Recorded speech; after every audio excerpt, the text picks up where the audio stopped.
Hello, and welcome to the DePaul Academy. We are glad to have you on our Rite of Passage team.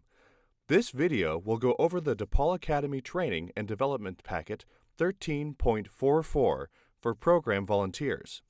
You should have this packet in front of you. If you do not have a packet, please ask for one now. While this video will cover the main points of your training, it simplifies the information into an easy-to-understand format and may not cover all of the details you were responsible for knowing as a DePaul Academy volunteer. Please refer to the Training and Development Packet for the full description of policies and responsibilities. Here at DePaul Academy, we are dedicated to improving the lives of youth, families, and communities. The vision of Rite of Passage? Our dedication to youth demands our full participation in services to rehabilitate and help them. Our values reflect those of a business founded by people who wanted to help youth succeed. Our youth-centered approach, with a focus on providing normalized environments, safety, caring relationships, and positive opportunities for learning and personal growth, reflects our commitment to tomorrow's generation. Essentially, this means that both DePaul Academy and Rite of Passage are dedicated to improving the lives of its students and providing them a positive path forward during and after the program. Rite of Passage is a nationwide organization that consists of 40 active programs across 17 states. At every facility, we work toward empowering youth through providing supporting services centered around community, family and support, child welfare, education, and juvenile programs. These services are the core of the Rite of Passage curriculum, and we continue to promote these services and opportunities for personal growth to every student. At DePaul Academy, our students receive individual, group, and family therapy on a regular basis. Students work with therapists, case managers, and other staff, working together to assist the student in progression throughout the program. As students demonstrate growth, maturity, and positive behavior changes, they are afforded additional privileges.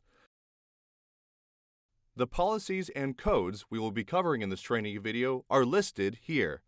We will first start off discussing student rights, code of conduct, and code of ethics. We will also go over the building's emergency action plan and fire safety. Lastly, we will cover policies on child abuse reporting, PREA, third-party reporting, zero-tolerance policies, and HIPAA confidentiality. As volunteers or interns, you are not eligible for compensation or other employee benefits. This includes financial compensation in the form of wages, salaries, bonuses, workers' compensation in the event of an injury, or any other payment from the organization for your work. This also includes the use of certain company assets, such as company vehicles. All volunteers are required to maintain a record of your time serving at DePaul. This will mainly be in the form of the sign-in sheet at the front desk. While volunteers have limitations on their abilities, they are also not responsible for supervising students. Staff are expected to always be available for supervision and assistance with tasks that volunteers are not responsible for. Regardless, volunteers are expected to meet time or work commitments for the program. Their performance and contribution will be reviewed annually. One can be dismissed or terminated from a volunteer position at any time. Now that you have covered all of the legalities required for working at DePaul Academy, we will give you a brief overview of the day in the life of a volunteer. In between the double doors, locate the call button mounted on top of the wall closest to the inside of the building and press the large silver button. The call button mounted inside the wall goes to the JJC and not DePaul Academy.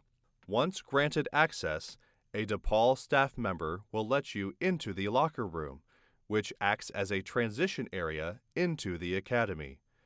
Be prepared to place your phone, keys, and other valuable items in the lockers located to the left, as they are prohibited in the center. You are welcome, however, to bring a water bottle with you when entering the facility.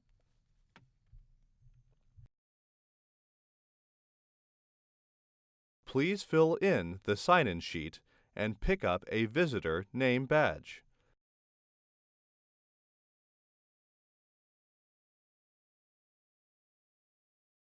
You are now inside the academy with staff and students.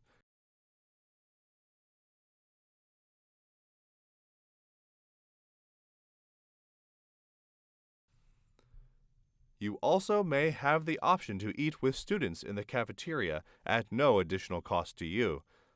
This is a great opportunity to enjoy a meal and be a positive role model for the students.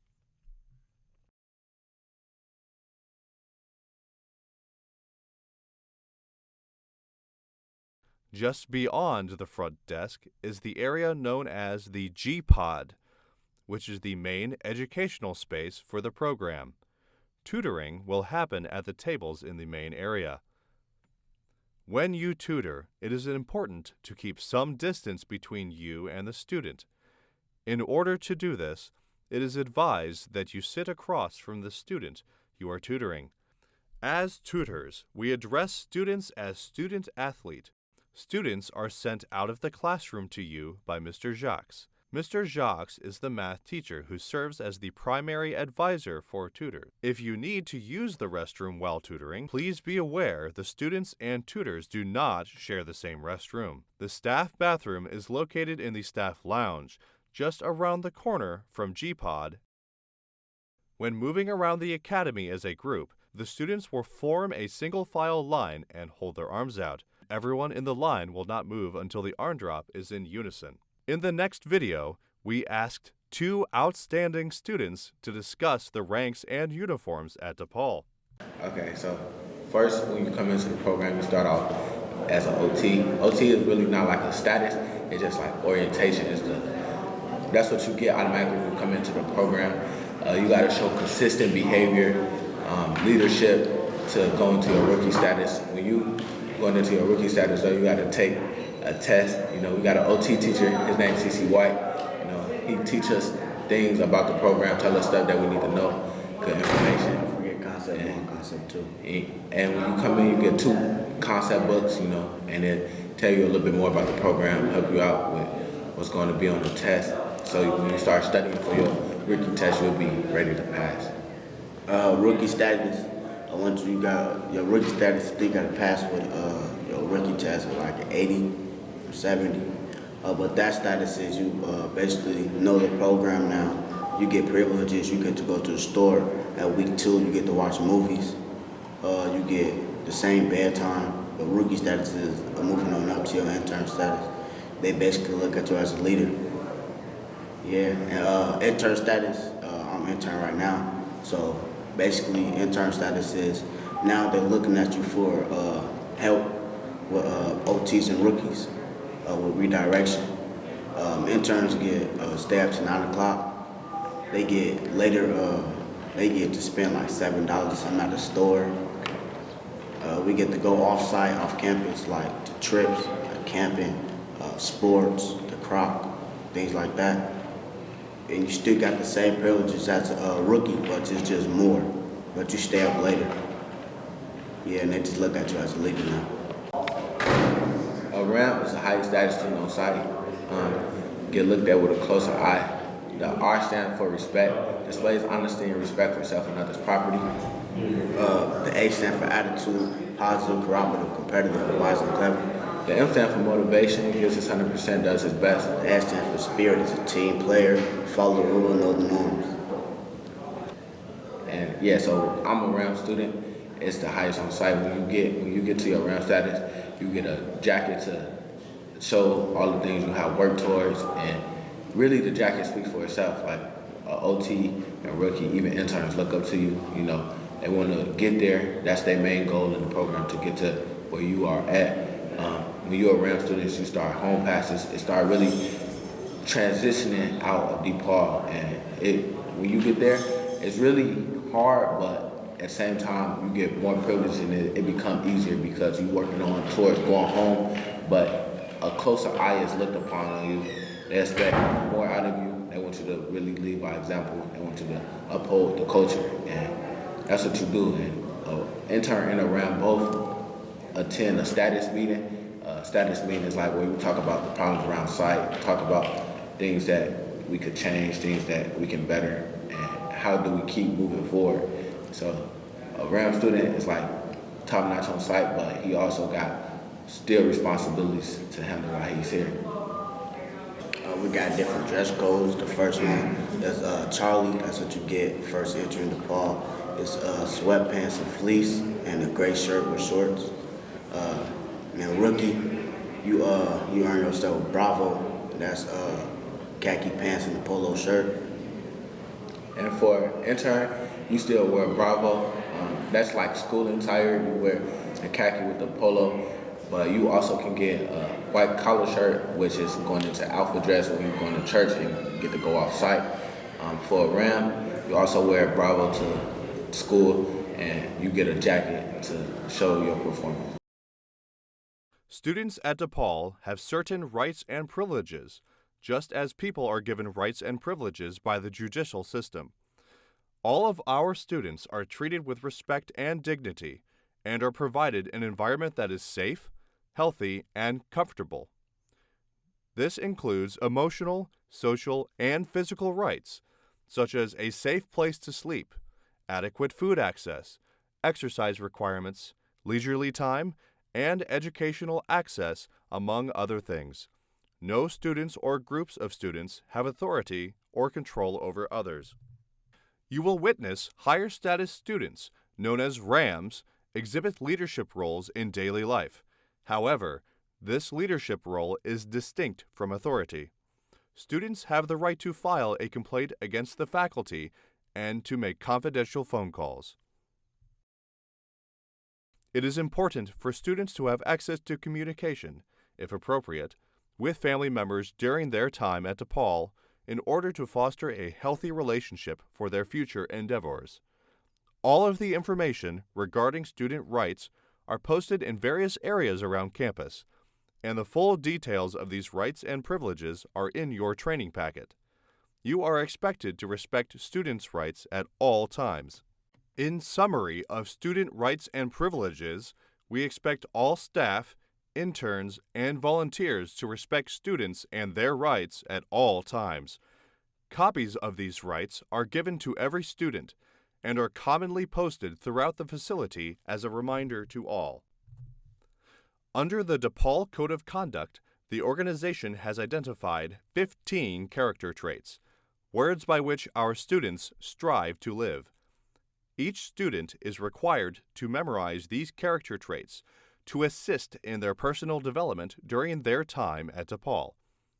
In order to qualify for our program, DePaul students must meet an IQ requirement to increase the chances of success in the program and through the cognitive behavioral approach that DePaul takes in treatment. As a volunteer, you can use these words to encourage students and assist in their growth process. An example of something you could say is, "Hey, I appreciate your perseverance in working through these math problems today," or "Thanks for being patient while I gathered all of the materials." There are also a number of thinking errors and problem names that are common in our students. These can be found in your packet under the DePaul Code of Conduct. For example, a student may become frustrated and place blame on themselves, another person, or a situation. As a volunteer, it is important to be able to recognize when these thinking errors are being used and to encourage the student to continue to focus on the present and their current state of growth and being. Being aware of these errors can help you be prepared in putting forth the best response and encouragement for the students. While many students are excited to learn, others might need additional encouragement to be excited about their work. The Code of Ethics provides some basic principles that are essential for all volunteers and staff to understand. It is important that volunteers enter each day with a fresh perspective. Resetting each day helps students to move forward in their journey rather than dwelling on past mistakes. Additionally, it is important to remember that you are a model for students and thus should demonstrate appropriate attitudes, behaviors, and language at all times. Along these same lines, consider approaching every interaction with students as a possible teachable moment. You, as a volunteer, are providing an example for students of their potential for success in the future and what their life could look like one day. Your words matter. Following all approved rite of passage policies and procedures and maintaining a professional manner is critical. While emergencies are often a rare occurrence, we must be prepared to respond to any emergency through proper training and knowledge on how to act. An Emergency Action Plan, or EAP, is a plan for responding to different emergency scenarios. In this section, we will explain the response plan in the event of a fire, evacuation, tornado, bomb threat, hazardous material spill, earthquake, robbery, and first aid. If you discover smoke or fire, immediately notify a staff member and be ready to call 911 if directed. Follow staff instructions and be prepared to evacuate the building. All fire alarms should be taken seriously, even if it is a test. If you are aware of a fire or fire alarm, notify the nearest staff member who will notify emergency responders. Next, evacuation instructions will be announced over the intercom, and you will calmly walk to the nearest designated exit. Please follow the careful instructions for evacuation, as while an exit door may lead you outside, it may not lead you safely far away from the building. Once out of the building, no one is permitted to re-enter the building until the situation is resolved and the building safe. Finally, it is up to you to remain calm and use common sense during an emergency. As a side note, smoking is not allowed on rite of passage premises. Should a fire occur, you may need to use a fire extinguisher to attempt putting out the fire. As said before, please notify the nearest staff member if you discover smoke or fire. In addition, some fire extinguishers may be in locked containers that need to be opened by a staff key. The common acronym for using a fire extinguisher is PASS. First, pull the pin or tab to unlock the fire extinguisher. Next, make sure you are standing 6 to 10 feet away from the fire, or farther if the fire is larger. Aim the fire extinguisher at the base of the fire. Then, squeeze the lever or trigger to discharge the fire extinguisher contents at the base of the fire. Finally, while discharging the fire extinguisher, sweep from left to right until the flames are extinguished. Please keep in mind that some fires may be too large or grow too quickly to handle with a fire extinguisher. Be ready to evacuate the building with others following the instructions announced over the intercom. Your safety is more important than the fire damage. The best method to fire safety is to prevent a fire from happening in the first place. In general, there should never be a situation where there is an open flame. When around flames or other heat sources, do not place anything near it, especially flammable or volatile materials. Fire safety signs and exit markers are located throughout the building. As previously discussed, follow staff or intercom instructions for evacuation during a fire. Once in a safe area, a head count will take place to make sure no one is left behind. A building evacuation can be called for many different reasons. If it is deemed necessary to evacuate everyone from the building, staff will notify emergency responders and instructions will be announced over the intercom. Please follow these instructions to the designated exit or safe area and await additional staff instructions on what to do next. Tornadoes are not uncommon in Indiana. A tornado warning is announced when a funnel cloud or tornado has been seen on weather radar or spotted in the area, and outdoor sirens will sound to warn the general public. If a tornado warning is declared for the area, staff will escort everyone to a designated safe area in the facility, most often the lowest floor or internal room with no windows. Please follow staff instructions and calmly make your way to the designated safe area until the danger has passed. Volunteers are not commonly the ones answering the phones and other communications for DePaul Academy, but a bomb threat is a potential danger to everyone in the facility and must be taken seriously. If a bomb threat is called in to DePaul Academy, the employee taking the phone call will keep the caller on the line as long as possible and write down every word or detail spoken by the caller. The employee will also attempt to obtain information, such as where the bomb is and how or when it will detonate. The caller will be advised by the employee that a detonation could severely injure or kill innocent people. Following the bomb threat, law enforcement will be contacted to deal with the situation, and evacuation may be necessary to ensure everyone's safety. Please follow staff instructions on what to do next, as evacuation may or may not be an option. As with any area, there is a risk of a hazardous material spill on or nearby the property. The best way to manage a spill is to prevent one in the first place, which is why laws and regulations regarding hazardous material use and storage must be followed. Should there be a spill of hazardous material, staff should be notified immediately and the local area surrounding the spill evacuated. Management is responsible for coordinating events following a spill and may direct employees to resolving the situation. Should a spill be too dangerous or large for staff to manage, outside help may be called upon to manage and safely dispose of hazardous material. Indiana is often not the first state one thinks of when discussing earthquakes. However, the Midwest is home to 2 active seismic zones that have been known to cause earthquakes affecting Indiana. In the event of an earthquake, your response depends on your location. If indoors, stay indoors and take cover underneath sturdy items such as doorways, desks, tables, or benches.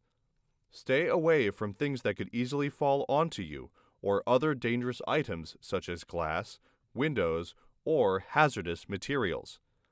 If you are outdoors, move away from buildings and structures. If in a moving vehicle, come to a complete stop as quickly and safely as possible. Everyone's life, whether management, staff, student, volunteer, or visitor, comes first at DePaul Academy. In the event of a robbery or other situation where a hostile person has demands to be met, stay calm and attentive. Listen to the robber and do exactly as he or she asks. This includes giving them money or other items as demanded. During this time, make a note of the robber's appearance or any other distinguishing features. Your goal during a robbery is to not escalate the situation. Do not overreact, argue, or go against the robber's demands. After the robber is gone, call local law enforcement. Anyone who witnessed the event will be asked to recall what they observed and any details they can describe about the robber. There are many situations where first aid may be needed. If an individual is injured, it is the responsibility of management to ensure that care is given and, if necessary, emergency responders are contacted. If you are injured or come across someone who is injured, notify a staff member for backup immediately and to get a first aid kit. First aid kits are located throughout the building and contain items to assist you in treating some medical problems. If you cannot find a first aid kit, please ask a staff member to get you one immediately. Depending on the location and severity of the injury, emergency medical services may be contacted to provide more advanced care and, if determined necessary, take injured persons to be assessed for treatment at a hospital. In addition, a nurse is located within the academy to assist in treating some medical conditions that students, staff, and volunteers may have. It is important to remember that if in doubt, call for emergency medical services to make sure proper care is being given for the injury. Rite of passage protects the safety, health, and welfare of all students. Student abuse, harassment, neglect, mistreatment, and sexual misconduct are all unacceptable. As a volunteer at DePaul Academy, it is important that you know the definitions to the words below so that you are informed and prepared should any of the following be observed. Abuse can be defined as the physical or psychological harm to a student. Harassment involves annoying, pestering, or teasing a student due to their race, sexuality, gender, origin, disability, or other identifying characteristics. Ethnic slurs, repeated jokes, and innuendos are not tolerated under any circumstances. Mistreatment is purposely or knowing assaulting or injuring a student, violating students' rights. Neglect is a failure to exercise a minimum degree of care in supplying a student with adequate food, water, clothing, shelter, and medical care. If child abuse is suspected, individuals must give an immediate and verbal incident report. If an individual fails to report or lies about potential abuse taking place, they may face further offense. Any individual may be terminated at any time if found to not be following this policy and procedure. This is something we take very seriously here at DePaul Academy. The Prison Rape Elimination Act was created and implemented to prohibit and prevent any staff sexual misconduct, juvenile sexual misconduct, abusive sexual misconduct, or any sexual contact or act regardless of age, orientation, or identification. On this slide, there are terms that you should know the definitions of. Please look up and know the following terms: agency, community confinement facility, contractor, detainee, direct staff supervision, employee, exigent circumstances, facility, facility head, full compliance, gender non-conforming, inmate, intersex, jail, juvenile, juvenile facility, law enforcement staff, lockup, and several others. Please take time now to look over and review the definitions related to sexual abuse.